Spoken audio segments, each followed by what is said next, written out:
If you want to know how to improve your egg quality, either to get pregnant faster or decrease your risk of miscarriage, you're going to want to watch this video. We're going to review exactly what egg quality is and 5 ways to improve it.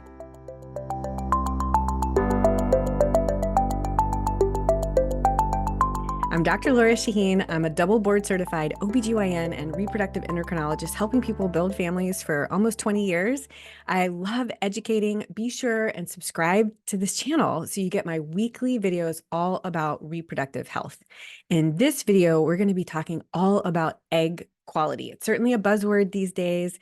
I know there's a lot of content out there about it, but I'm going to share with you exactly what egg quality is and 5 ways that you can improve your egg quality starting today. Be sure and stick around to the end of this video where I give my #1 warning to my patients before they start these 5 important steps. First part of this video, what is egg quality exactly? Well, at its core, a good quality egg is able to ovulate, fertilize with a sperm, turn into a beautiful blastocyst or mature embryo, implant into the uterine cavity, and become a beautiful baby. At the end of the day, that is a high quality egg.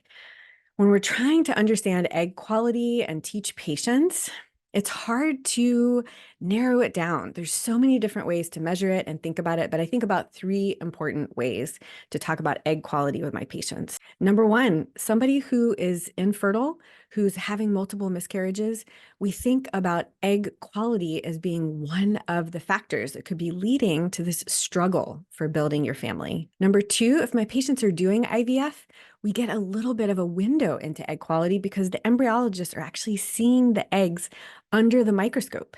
And I work with my embryologist to talk about egg quality and talk about my patients' outcomes. And they'll sometimes describe eggs to me. So remember, egg is a single cell. It's mainly water. Under the microscope, it just looks black and white. But my embryologist can really say, these eggs do not look like good quality. They're dark, they're grainy, they're full of vacuoles.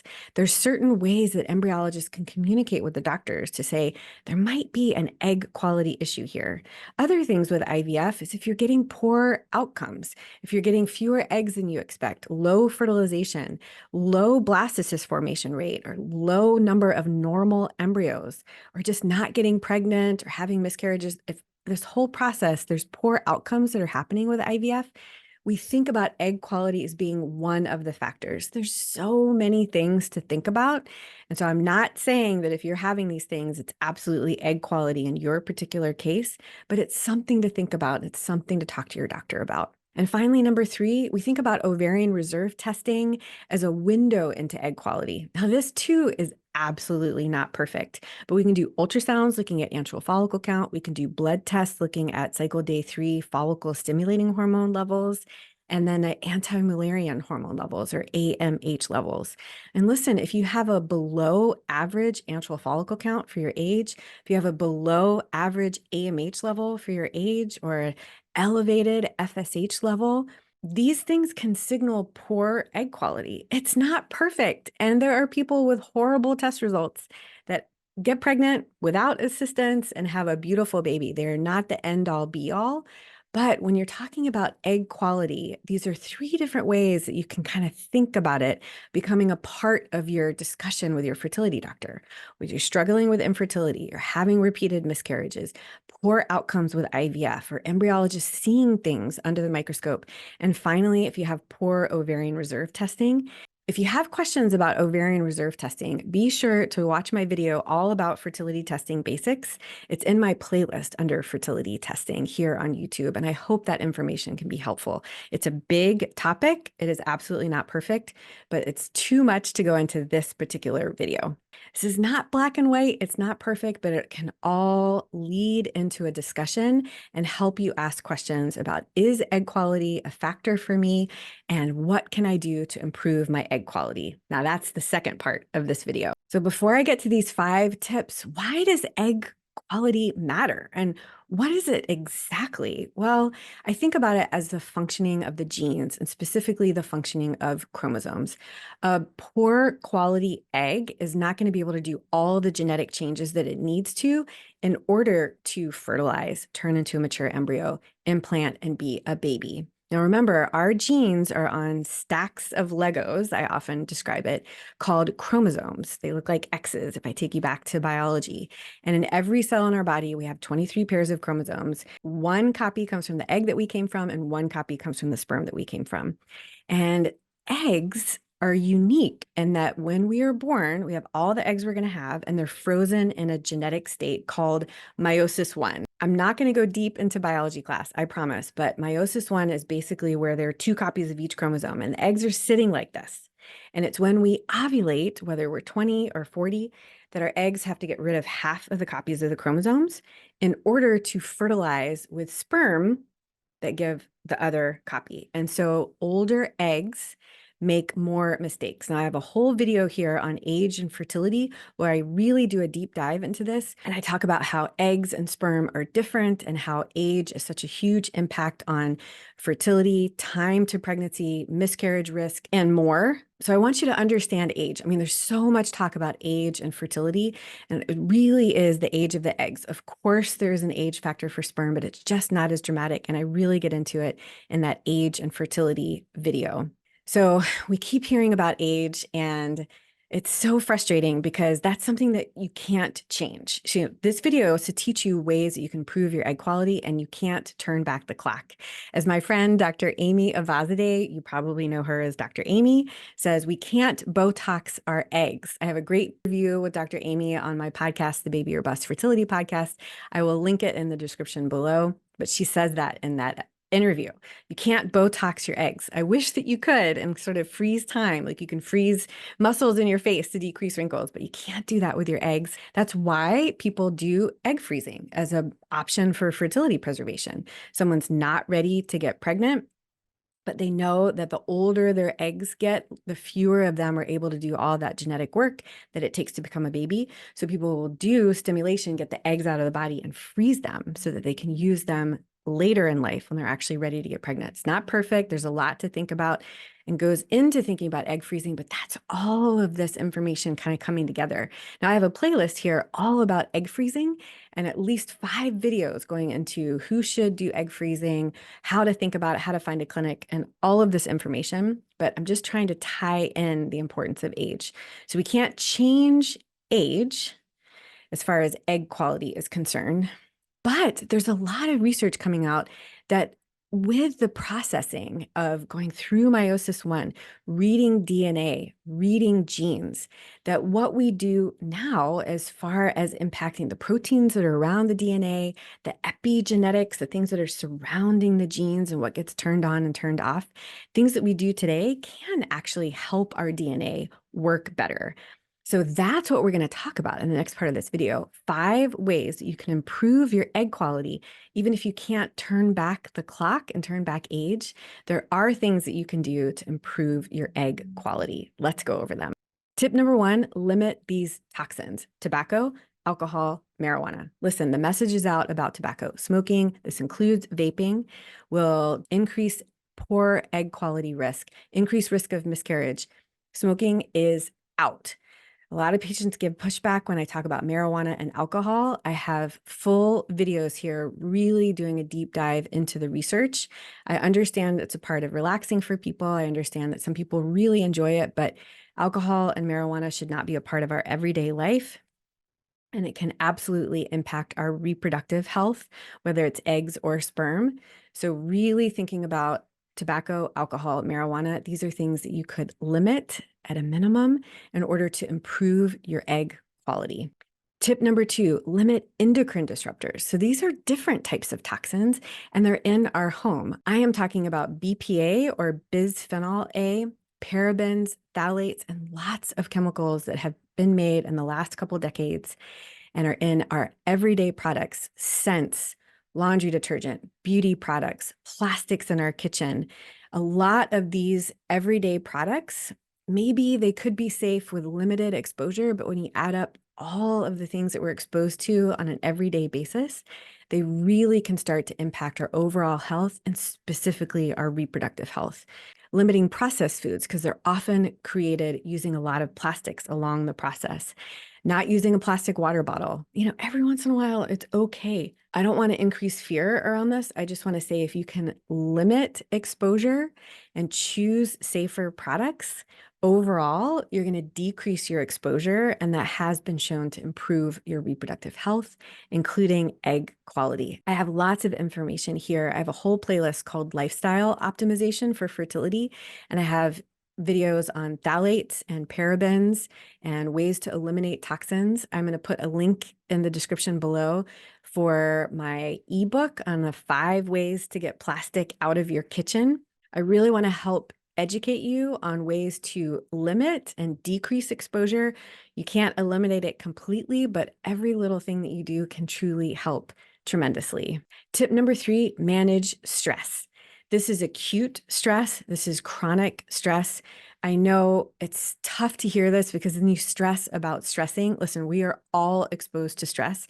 But if we work on managing stress and coping techniques, whatever is right for you, taking a walk, acupuncture, therapy, meditation, yoga, time for yourself, reading, whatever it is, ways you can manage stress to decrease that constant exposure to cortisol levels. So much of what we're built on and what we're running on right now is this fight or flight kind of increased nervous system. This constant stress mode actually helps us function well. We can meet deadlines and meet goals in life, but that constant elevated cortisol level really increases inflammation throughout our body, and it can impact our overall health and well-being. So we can't eliminate stress, but we can manage it so that we can recover faster. And so find ways a little bit every single day. Journaling is another option. Talking to a friend, relaxing in the evening, whatever you need to do to kind of manage stress, find joy, have something to look forward to that can only improve our reproductive health and our egg quality. Tip number 4, think about your overall health and well-being. The things that you're doing, like getting sleep, focusing on nutrition, and thinking about exercise and moving your body, those 3 things are absolutely amazing for your overall health and well-being, and that will only improve your reproductive health as well. Make sleep a priority. I have a whole video here on the importance of sleep impacting our fertility. And I've got tips in that video that help you think about a quiet room, planning for bedtime, decompressing before you get into bed, and tips and tricks to making sleep a priority. Nutrition, it's so important. We've already talked about the importance of decreasing processed foods as a way to decrease exposure to plastics and the endocrine disruptors that are in that process of processing foods. More fruits and vegetables and a balanced diet. Just, find joy. That doesn't mean that you can't ever have ice cream because it's absolutely amazing. But if we make more choices towards higher nutrition, lowering fast food, lowering processed food, thinking about a Mediterranean diet. I've got lots of videos here on nutrition and fertility, and specifically foods that can improve your fertility and foods that can actually harm your fertility. And I hope that that can be really helpful. Exercise is also extremely important for your overall health and well-being and your egg quality. Too many people eliminate exercise because they're afraid of disrupting implantation or making the embryo fall out, and that is not good. Exercise is important for your mental health, for your physical health. You want to modify. You don't want to increase your cortisol levels because you're stressing your body out too much, but moving your body in a restorative way is magical. And I've got plenty of videos here on exercise just through fertility, as well as during the IVF process as well. I hope they're helpful. And number 5, finally, supplements. Supplements with antioxidants, something like vitamin A, vitamin E, coenzyme Q10, vitamin D can help reproductive health. Every time your cell is working and you're reading DNA, if there's a lot of oxidative stress and free radicals around the DNA as it's being used, that can decrease replication and function of the DNA and all of your cellular processes. So, in general, increasing antioxidants, whether it's through the food that you're eating or through some well chosen supplements, it can really improve your overall reproductive health and your egg quality. You've got to talk to your doctor about the supplements that you're taking. I talk about this a lot, that the supplement industry is a $200 billion industry, and most of the money is spent on marketing, not on high quality ingredients.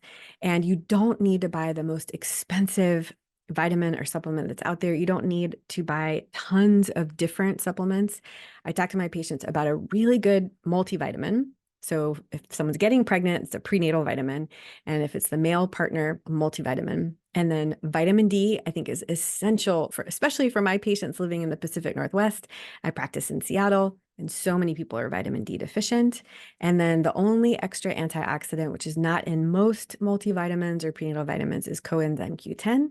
And that can be really helpful in DNA replication and use of cellular functions. And that's exactly what the egg is doing. To be careful when you are trying to find supplements. And I've got some videos here on how to find a good prenatal vitamin and how to find a safer supplement. But absolutely talk to your doctor first before you take anything, and always review with your doctor. When they ask you about medications that you're taking, don't just include prescription medications, include the supplements as well, because it's really important to communicate about this. I've got a lot of resources here with a deep dive into almost every topic that I just went over. Look at my playlist on lifestyle optimization for fertility, and you will find information on finding safer supplements, on sleep, on exercise, marijuana and egg quality, alcohol impact on fertility in women. So much information. I really hope that those resources will help you. And in each video, I have references to the resources that are mentioned, and I talk about the studies. So I hope that that could be helpful. Now, the number one warning that I have for you, just like I have for all of my patients before they start to implement these 5 ways to improve egg quality, is don't lose joy in the process.